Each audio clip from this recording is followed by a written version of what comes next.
Hello everyone, welcome to 3D Speedy Designs. We're getting the cars ready to go here for the year, and we want to take our opportunity to showcase one of our tools that's been quite popular. It's our Legend car rear end squaring tool. So here's what you get in the kit. You get 2 of the adapters there for the rear axle, and you get 4 new lug nuts. These are a economical way for some of the teams that don't have the budget for the higher dollar all metal ones, but they work great. Today we'll just cover how to use them to make sure you stay within your limits and how to get the best results.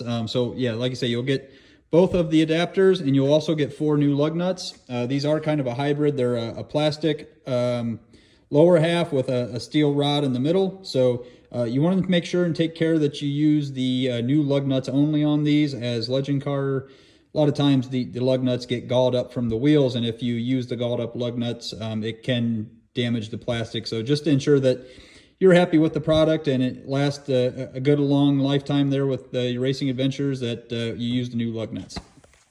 We'll cover a few things here just getting set up.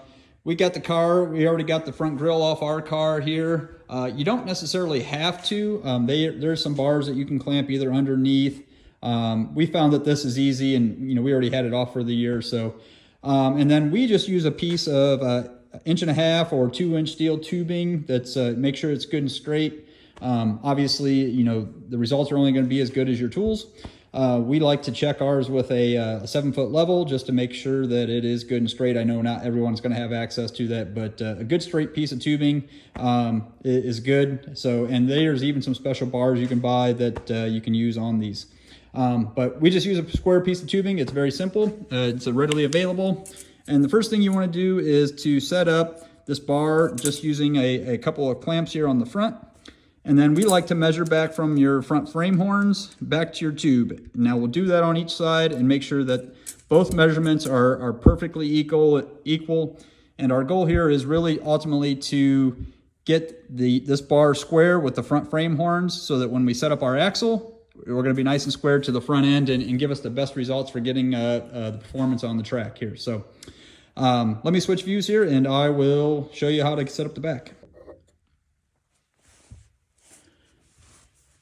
All right, now that we got the front of our chassis set up with our bar square to the front frame horns, now we're going to move back and we're going to install our adapters. So one tip here to just try to give you better results: the part's going to be obviously the strongest with the orientation with 2 lugs installed horizontal. So what you're going to do is you're going to keep 2 lug nuts on, try to get 2 that are square. Now, one thing horizontal, one thing to note is, depending on how you put your axles in, both sides may not be horizontal. So try to find an orientation. If one's pointing up a little bit and the other one's pointing down, that's perfectly okay. But just something to think about. I know I never check my axles when I put them in, and by dumb luck, this one actually already is square, but again, just by chance. So take off just 2 lug nuts.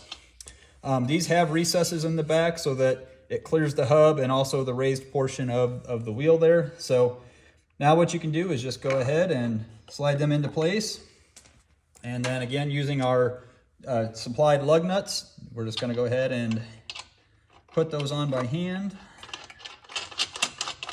Now this is one important thing to note. Like I say, these are plastic, so you want to make sure that we don't over tighten these, because you could potentially crush them. So we just get our 3/4 inch or 1-inch socket, depending on what size lug nuts, or sorry, these are 3/4 inch lug nuts that are being supplied. So just hand tighten them, and you don't have to get crazy. Just good little snug, and there it's firmly on there. It ain't going anywhere. So do that to the other side, and then we can start with the measurement process. All right, so now that we got our front axle set up and we got our rear adapters on, the process is really as simple as this. We're just going to hook our tape measure on that steel portion of the rod. We're going to come straight forward. And just as long as you're consistent, it doesn't matter if you measure to the front of the tube or the rear of the tube. Again, just be consistent. Try to make sure you got it squared up there, and then write down your measurement. Now, obviously, we're going to repeat the same process on the other side and compare those 2 numbers. Ultimately, we want those numbers to be equal. So you can adjust your rear end with your trailing arms until you get that equal point, and then lock them down, and that's how you use our rear end squaring tool. Hopefully you found this video useful. If you've bought tools from us, we appreciate your business. And if you haven't and you're looking for an economical solution to be able to square up your rear end and ultimately get that ultimate performance out of your car, then check us out on the website, www.3dspeedydesigns.com. We have several new products that we're going to be adding to the website there, so feel free to check it out, and thanks again.